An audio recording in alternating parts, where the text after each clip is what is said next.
আজ আমাদের গন্তব্যস্থল মুক্তিনাথ ধাম। বৃন্দার অভিশাপে ভগবান বিষ্ণু যেখানে শালিগ্রাম শিলার রূপ ধারণ করেছিলেন। আমাদের এবারে নেপালে আসার প্রধান ও অন্যতম কারণ হলো এই মুক্তিনাথ দর্শন।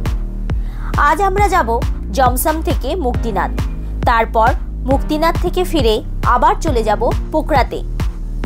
আজ এই পর্বে রইল আমাদের এই অসাধারণ জার্নির কিছু মুহূর্ত। হাই, আমি স্বস্তিকা। গত পর্বে দেখিয়েছিলাম আমরা কিভাবে কতটা বাজে রাস্তা ক্রস করে জমসমে এসেছিলাম। সেই জার্নি দেখতে হলে আই বাটনে দেওয়া লিঙ্কে ক্লিক করুন। তাহলে চলুন আর কথা না বাড়িয়ে শুরু করা যাক আজকের এপিসোড।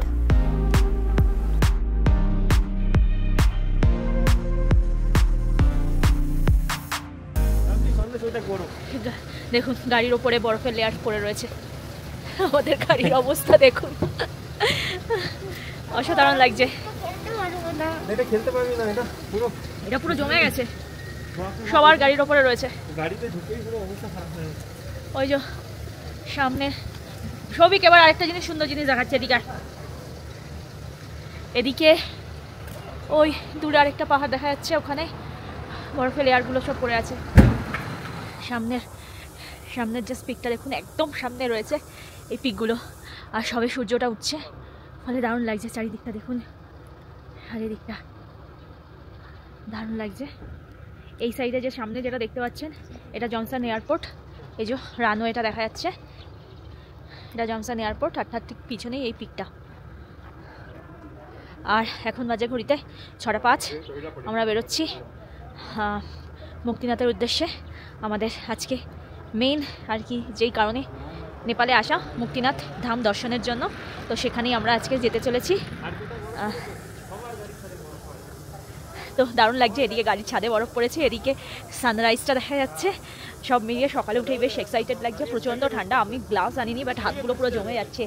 তো চলুন আস্তে আস্তে যাওয়া যাক মুক্তিনাথের উদ্দেশ্যে। যেটা বললাম, কিছুটা গাড়ি করে যেতে হবে, বাকিটা হেঁটে, মানে ট্রেকিং করে। চলুন যাওয়া যাক। সকাল সকাল উঠেই আমাদের অফরোডিং চালু হয়ে গেছে।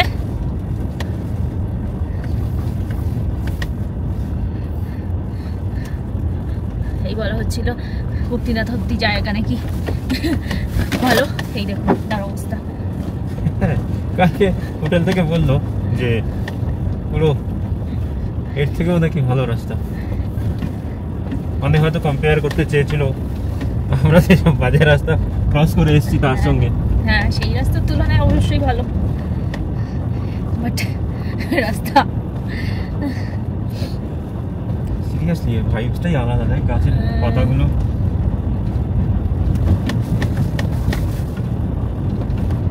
সামনে মনে হচ্ছে ভালো রাস্তা পড়েছে।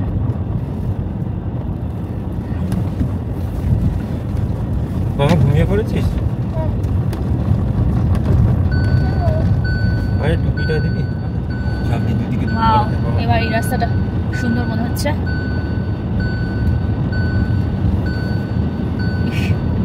পুরো রাস্তাটা এরকম হতো।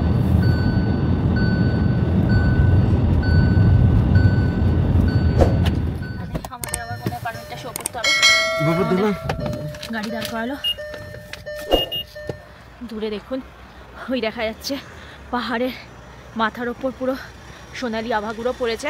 কি দারুণ লাগছে দেখুন, সূর্যের আলোটা পড়ছে, পুরো একদম সোনালি রং লাগছে।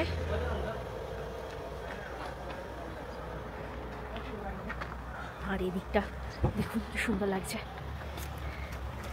একটা পাহাড়,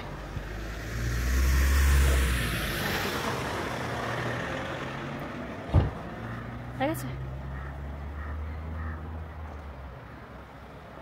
তো এটা most probably last check point মুক্তিনাথের জন্য। তো এখানে আমাদের পারমিটগুলো চেক করা হলো। পারমিটগুলো চেক করিয়ে ওনারা আজকে ডেটের একটা স্ট্যাম্প করে দিলেন। স্ট্যাম্প করার পরে অফিস রুম থেকে বাইরে এসে আবার আমাদেরকে গাড়ির নাম্বারগুলো দেখাতে হলো।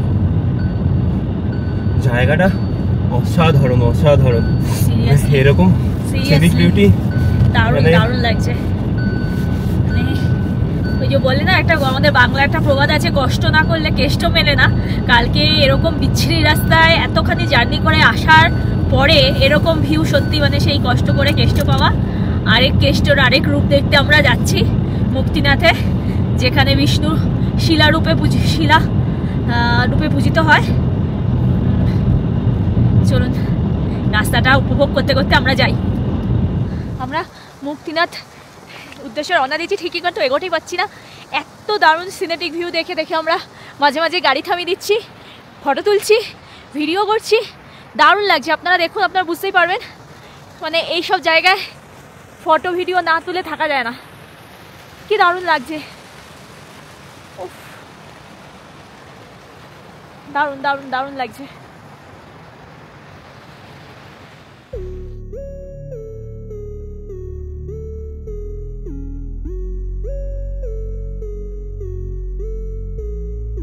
জমসম থেকে মুক্তিনাথের ডিস্টেন্স প্রায় 40 কিলোমিটার মতো। মুক্তিনাথ ধাম শুধু হিন্দু না, বৌদ্ধদেরও একটি পবিত্র স্থান। এই রাস্তাটা খুব সুন্দর।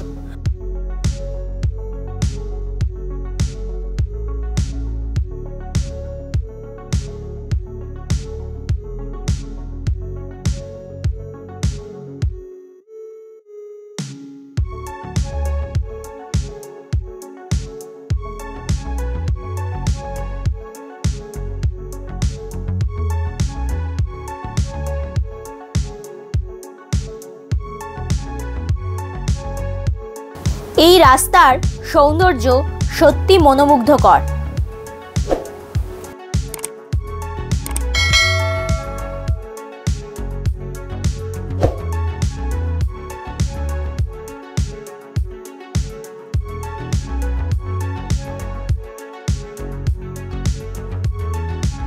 তবে এই রাস্তার বেশিরভাগ অংশই খুব শুষ্ক।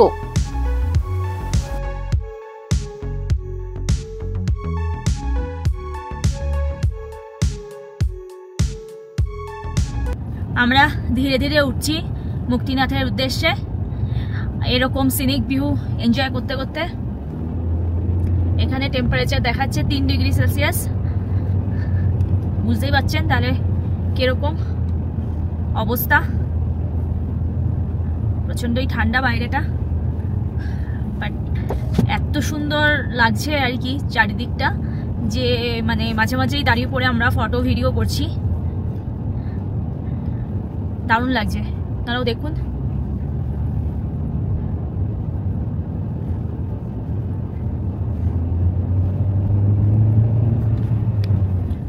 টেম্পারেচার এখন এখানে দেখাচ্ছে 1 ডিগ্রি।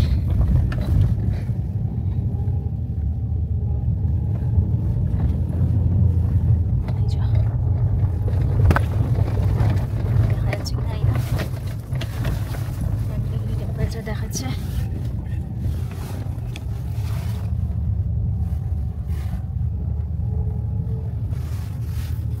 আর গাড়ি চালাতেও কিছু প্রবলেম ফেস করতে হচ্ছে। কি প্রবলেম সৌভিক বলবে? প্রবলেম এখানে হচ্ছে যে মানে একে তো প্রচণ্ড ঠান্ডা, বাইরের যদি ব্লোয়ার চালাতে হচ্ছে একটু মাঝে মধ্যে 1 ডিগ্রি দেখাচ্ছে। এবার ব্লোয়ার চালালে কি হচ্ছে কেসটা, যেহেতু আমাদের আইটেন নিও সেটা 1.2 লিটার ইঞ্জিন, ঠিক আছে, কিন্তু গাড়ি খুব একটা টানতে পারছে না, মানে একদম প্রায় মানে জিরো হয়ে যাচ্ছে যতই অ্যাক্সিলারেটর চেপে থাকা হোক না কেন। বাট মাঝে মধ্যে সেটা আমাদেরকে করতেই হবে, কারণ সামনের কাজটাকে পরিষ্কার রাখার জন্য একটু হালকা করে মাঝে মধ্যে আমাদের ব্লোয়ারটা বা চালাতেই হবে। তো সেভাবেই ধীরে ধীরে আমরা এগিয়ে যাচ্ছি। দেখা যাক, ডেস্টিনেশন থেকে আর আমাদের দেখাচ্ছে 4.4 কিলোমিটার। আর সিনিক বিউটিটা দেখুন, জাস্ট গাছের পাতাগুলো পুরো একদম মানে মনে হচ্ছে একটা অন্য কোথায় চলে এসেছি আমরা।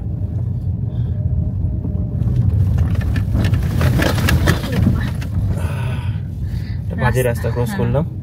রাস্তা এই দিকটা রাস্তাটা ভালোই, কিন্তু কিছু কিছু জায়গায় আর কি খারাপ আছে। বাট কালকে যে রাস্তায় এসছি বা আজকেও সেই রাস্তায় ফিরবো, সেই তুলনায় আর কি মানে অনেক ভালো। এখন টেম্পারেচার 0 ডিগ্রি চলে এসছে।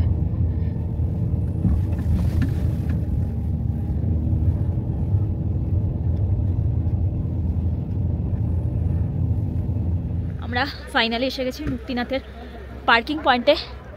এই যে পার্কিং পয়েন্ট, ওই যে আমাদের গাড়ি দাঁড়িয়ে রয়েছে। এবার এখান থেকে হাঁটা, কোন রাস্তাটা দেখতে হবে। উপরে একটা রাস্তা গেছে, নিচে একটা রাস্তা গেছে। মোস্ট প্রবলি ওপরের রাস্তাটাই দিয়ে আমাদের হেঁটে যেতে হবে। চলো যাওয়া যাক আস্তে আস্তে। এখানে ঘোড়া আছে, যারা চাইবে তারা ঘোড়াতে একটু যেতে পারবে। এখানে টেম্পারেচার এখন 1 ডিগ্রি, কখনো 1 কখনো 0 দেখাচ্ছে। চলো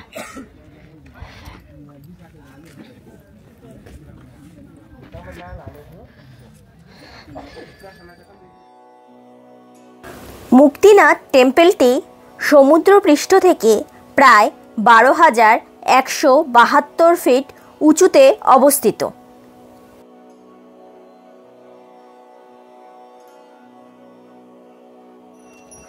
ওই যে সামনেই সিঁড়ি আরম্ভ হচ্ছে।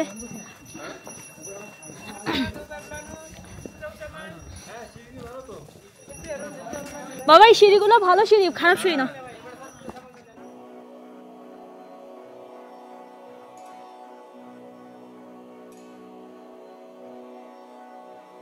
এই যে নিচের এই রাস্তাটা চলে যাচ্ছে ঘোড়াদের জন্য, আর যারা হেঁটে যাবে তাদের জন্য এই সিঁড়ি। সিঁড়িগুলো একদমই মানে খুবই ভালো, খুব স্টিপ নয়, একদম ঠিকঠাক। তো মনে হয় না কোনো অসুবিধা হবে, যে কেউ এখানে আসতে পারবেন। আমার এখন অবধি দেখে তাই মনে হয়েছে, এমন কিছুই হাইকিং সেরকম নেই।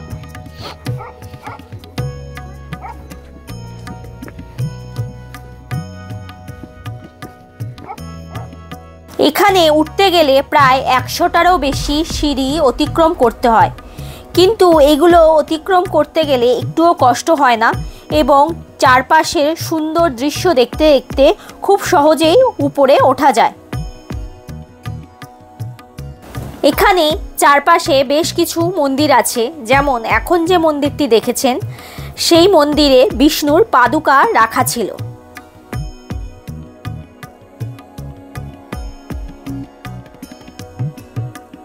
এছাড়াও আরও বেশ কিছু মন্দির আশপাশে রয়েছে।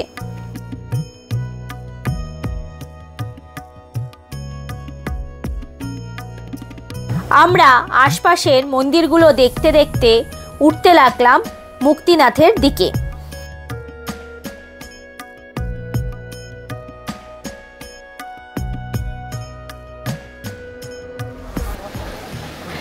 আমাদের এখানে হাত হাত পুরো জমে আছে, আর এখানে সব স্নান করছে, পুণ্য স্নান। আসুন দেখিনি।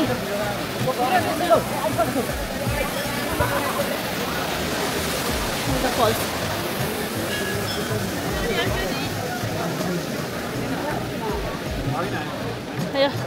পবিত্র কুণ্ড, দুটো পবিত্র কুণ্ড দেখা যাচ্ছে। এই যে মেন মন্দির, এর ভেতরে মোবাইল অ্যালাউ নয়। আমরা তার আগে চারপাশে একটু ঘুরে নিই।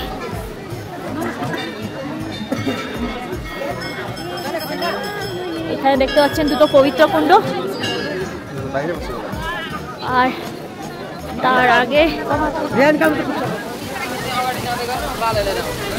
এই যে এখানে আছে 108টা পবিত্র ধারা। বলা হয় এই ধারাতে স্নান করলে সমস্ত পাপ আর কি মুক্ত হয়ে যায়। অনেকেই দেখছেন পাচ্ছেন এখানে অবস্থা করছেন, কিন্তু ভগবান আমাদের ক্ষমা করুক, আমাদের এমনিতেই হাত পাত পুরো জমে আছে, নিঃশ্বাস নিতে কষ্ট হচ্ছে। আমাদের অভ্যাস নেই এরকম ঠান্ডায় থাকা, সেই জন্যে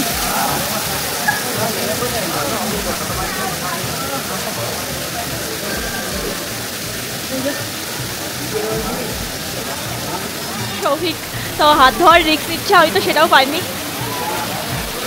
ওই দেখুন সব স্নান করছে দৌড়ে দৌড়ে। ওই যে ঝর্ণা আসছে, ওই ঝর্ণার জলগুলো এখানে যাচ্ছে।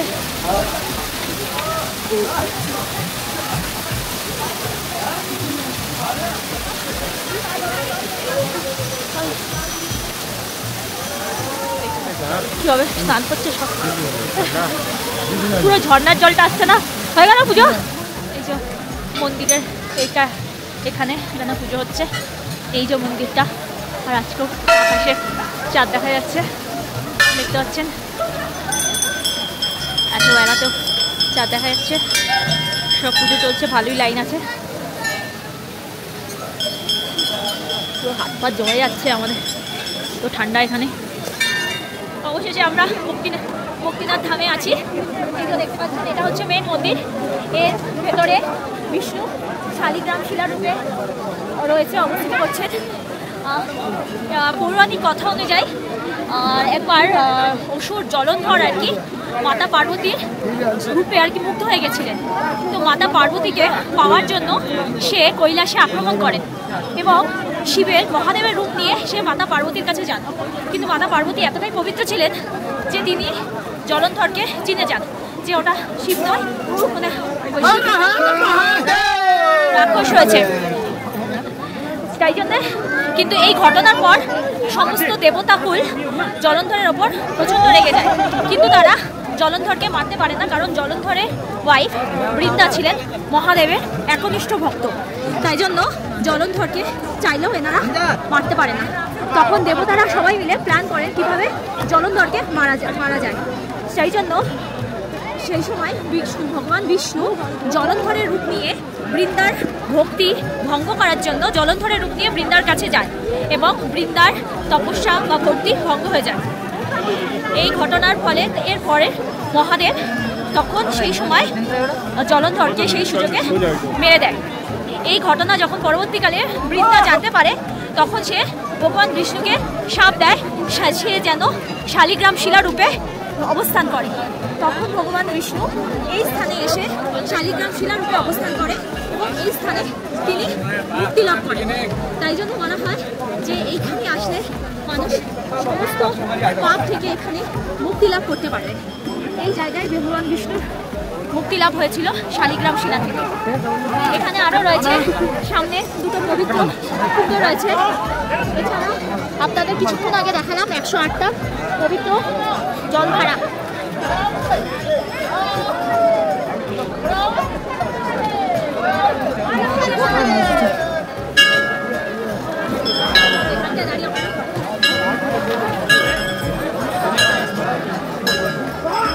মুক্তিধাম যেমন হিন্দুদের পবিত্র জায়গা, সেরকম এখানে বৌদ্ধিস্টদেরও একটা পবিত্র জায়গা। এখানে একটা খুব সুন্দর ভগবান গৌতম বুদ্ধের একটা মূর্তি আছে। সম্ভবত এখানে ভগবান বুদ্ধিস্টের অলোকাশ্বরা সামথিং এরকম কিছু নামে পূজিত হয় ভগবানদের বুদ্ধিস্টের, আমি ঠিক জানি না। চারিদিকে সিনিক ভিউটা দেখুন, চারিদিকে সিনিক ভিউটা দেখুন কি দারুণ। আর ঠিক পাহাড়, চারিদিকে পাহাড়, তার মধ্যে বসে আছেন ভগবান বুদ্ধ। দেখুন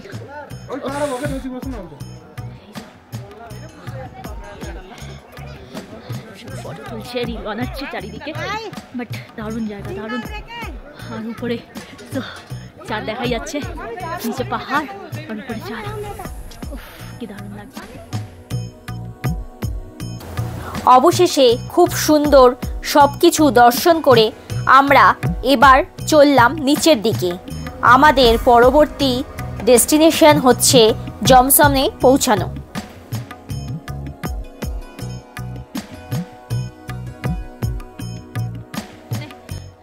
কিছু হোটেল টোটেলও হচ্ছে, তো এখানে এসেও থাকা যাবে ডিরেক্ট। আমরা যেমন এসে জংশনে রয়েছি, এখানেও এসে থাকা যাবে। ধরুন আপনারা প্রথম দিন এসে জংশনে থাকবেন, পরের দিন এখানে আসলেন, এখান থেকে তারপর বেরিয়ে গেলেন, যদিও অনেকটাই হয়ে যাবে এখান থেকে পোখরা যাওয়াটা। আজকে আমাদের হোটেলে গিয়ে ব্রেকফাস্ট করেই বেরিয়ে যেতে হবে পোখরার উদ্দেশ্যে।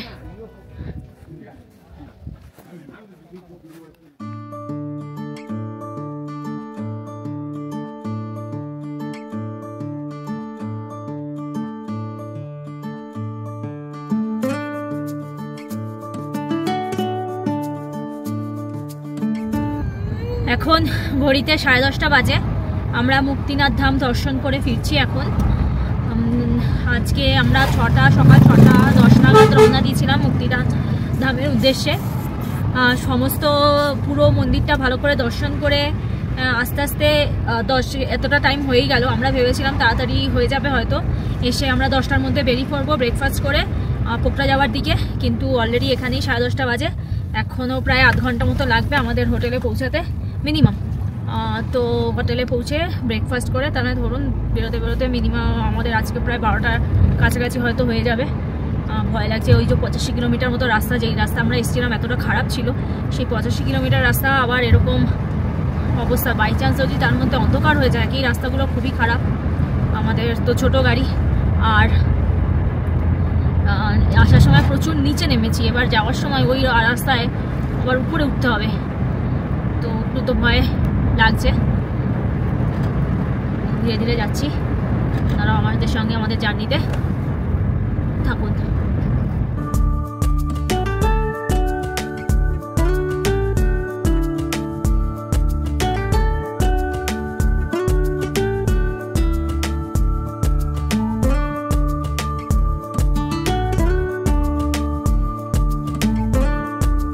আমাদের অলরেডি দেরি হয়ে গেছিল, তাই ফেরার সময় আমরা খুব বেশি জায়গায় দাঁড়াইনি ফটো বা ভিডিও তোলার জন্য। যদিও রাস্তাগুলো এতটাই সুন্দর ছিল যেন হাতছানি দিয়ে আমাদের ডাকছিল, আয় আমাদের সঙ্গে কিছুক্ষণ সময় কাটিয়ে যা বলে। কিন্তু ওদিকে আমাদের টার্গেট ওই বাজে রাস্তা তাড়াতাড়ি ক্রস করে পোকরাতে পৌঁছানো।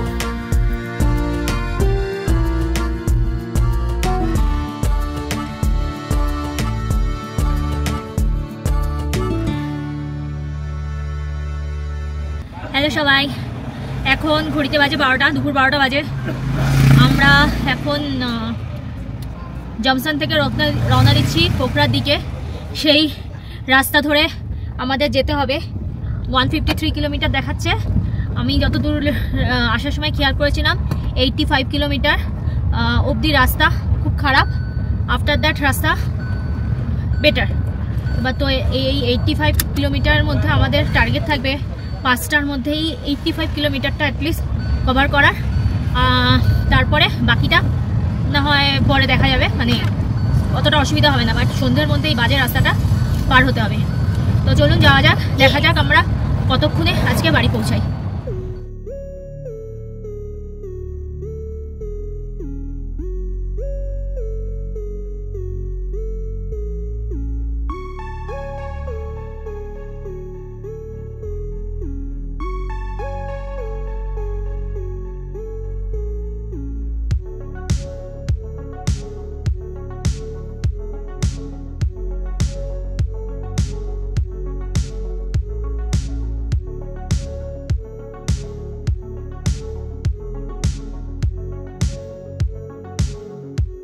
চেকপোস্ট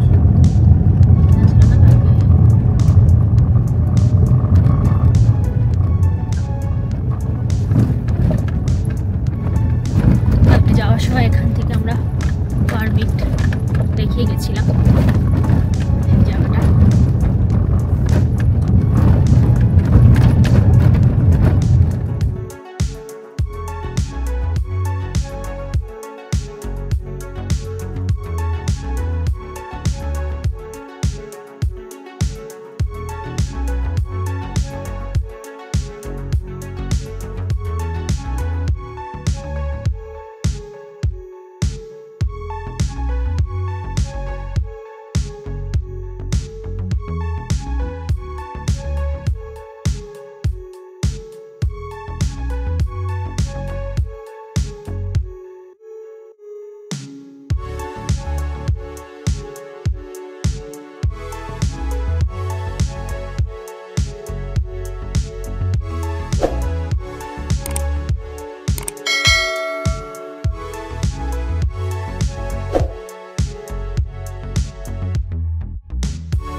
গতকাল রাতে বৃষ্টি হয়েছে, তাই যাওয়ার সময় যে রাস্তাগুলো শুষ্ক ছিল সেই রাস্তাগুলো এখন ভিজে কাদা হয়ে রয়েছে।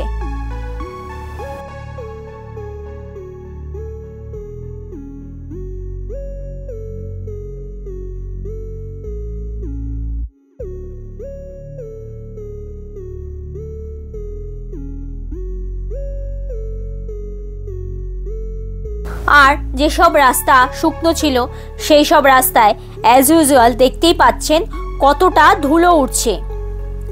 মাঝে মাঝে এই ধুলোর জন্য আমাদের ভিজিবিলিটিও অনেক কমে যাচ্ছিল।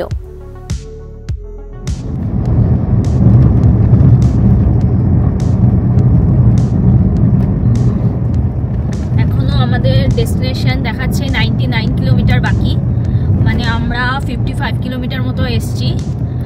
আর আমার হিসাব বলছে আরও 30 কিলোমিটার মতো এরকম বাজে রাস্তায় আমাদের যেতে হবে। মাঝে মাঝে যেটা রয়েছে ভালো যায়, কিছু রাস্তা ভালো, এটা মনে হচ্ছে আমরা বেনির কাছাকাছি চলে এসেছি, তাই রাস্তাটা একটু ভালো পাচ্ছি। আর হয়তো কিছুক্ষণ 5-7 কিলোমিটার পরেই বেনি পাবো।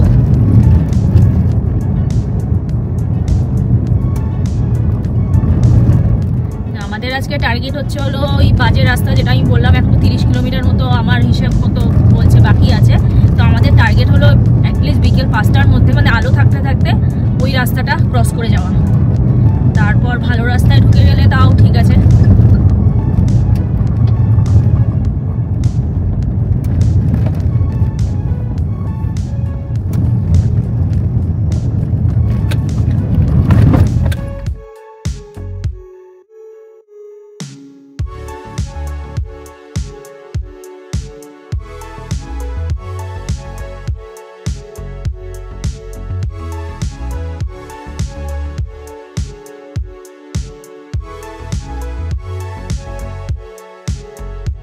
আজকে একটু তাড়া থাকার, মানে এই যে বাজে যে রাস্তাটা রয়েছে সেই রাস্তাটা বিকেলের মধ্যে কমপ্লিট করা তাড়া থাকায় আমরা আজকে সেভাবে কোথাও দাঁড়াইনি বা ফটো তোলার জন্য দাঁড়াইনি।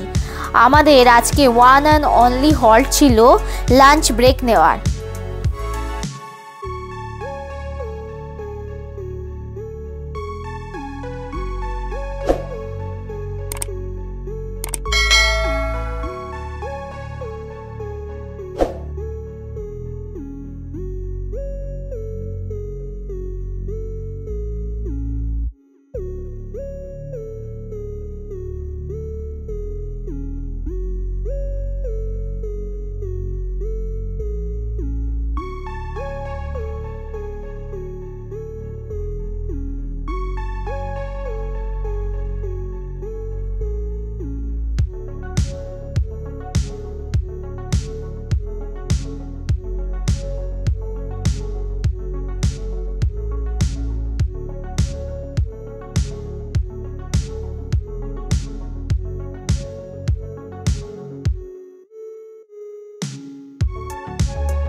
এখন 3:35 বাজে।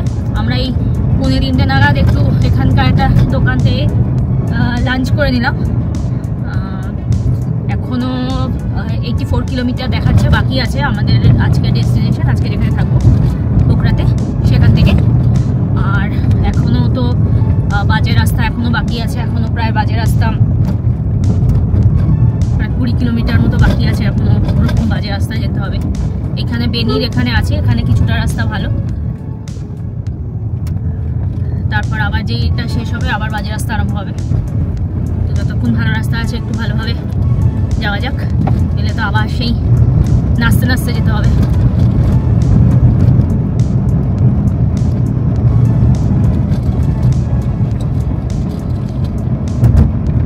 আর মানে আমি যেটা বলেছিলাম আমাদের এখনো টার্গেট আছে এই বাজে পুরো রাস্তাটা যে স্ট্রেচটা আছে, এই স্ট্রেচটা আমরা 5টার মধ্যে কমপ্লিট করার চেষ্টা করব।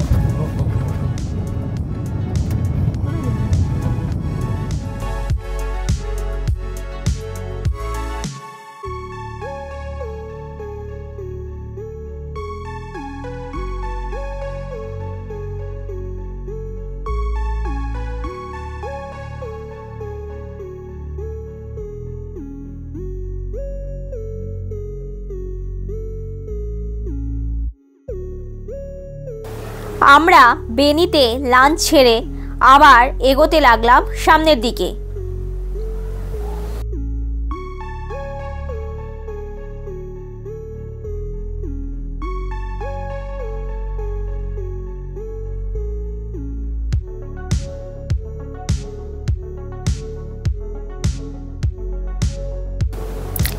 পাশে কালীগণ্ডকী নদী বয়ে যাচ্ছে, তার পাশ দিয়ে আমরা এগোতে লাগলাম। আমরা অবশ্যই এই বাজে রাস্তাটা 5টার আগেই ক্রস করে চলে এসেছি। এখন ঘড়িতে বাজে 4:35। আমরা ওই 4:30টার মধ্যেই মোটামুটি ক্রস করে গেছি। এখনও পোকরাতে আমাদের হোটেল সাজে ডিস্টেন্স দেখাচ্ছে 67 কিলোমিটার, আর টাইম দেখাচ্ছে প্রায় 1.5-2 ঘন্টা মতন। তো আশা করছি ওই রাস্তাটা ক্রস করে এসেছি, আর মনে হয় না অসুবিধা খুব একটা হবে। যাই হোক, যাওয়া যাক এবার। ওটা নিয়ে একটু চাপে ছিলাম যাতে দিনের আলো থাকতে থাকতে যাতে ওই রাস্তাটা ক্রস করে যেতে পারি, তো সেটাই হয়েছে।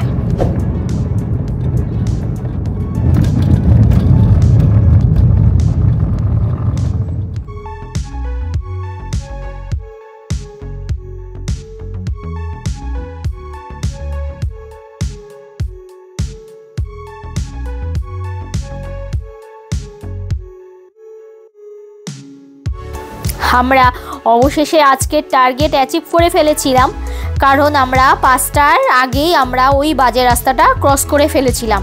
যদিও এখান থেকে পোকরার ডিস্টেন্সটা আরও বেশ অনেকখানি, তবুও মনের মধ্যে এটাই সান্ত্বনা যে আর ওরকম বাজে রাস্তা অন্ধকারের মধ্যে চালাতে হবে না।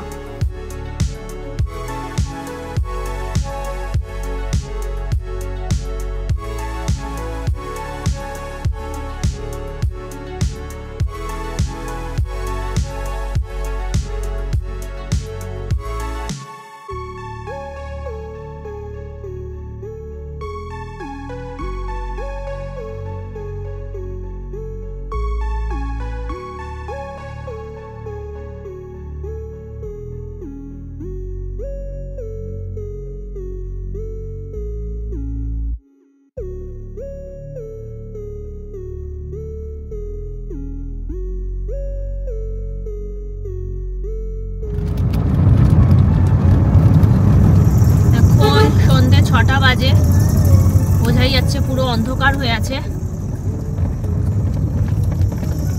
সামনে এত রাত্রেও সামনে অন্নপূর্ণা রেঞ্জটা ভালো দেখা যাচ্ছে। আজকে ওয়েদারটা বেশ ক্লিয়ার আছে। তো আমাদের এখনো হোটেলটা 24 কিলোমিটার দূরে। এই অন্ধকার রাস্তা, একটু যেহেতু রাস্তা চিনি না, পাহাড়ের রাস্তা, ধীরে সুস্থে চালিয়ে চালিয়ে দিয়ে যেতে হবে। কিন্তু চারপাশটা দেখুন, বেশ ভালো লাগে না? পাহাড়ের গায়ে সেই বাড়িগুলো জোনাকির মতো আলো জ্বলছে। এই জিনিসটা রাত্রে খুব দারুণ লাগে। পাহাড়ের সেই দূর থেকে সব জোনাকির মতো আলোগুলো দেখা যায়।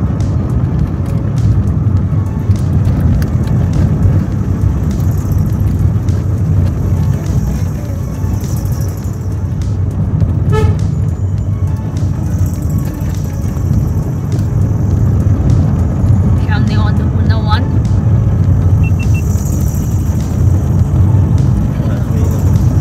আদার্স রেঞ্জগুলো দেখা যাচ্ছে, জানি না ক্যামেরায় দেখা যাচ্ছে কিনা।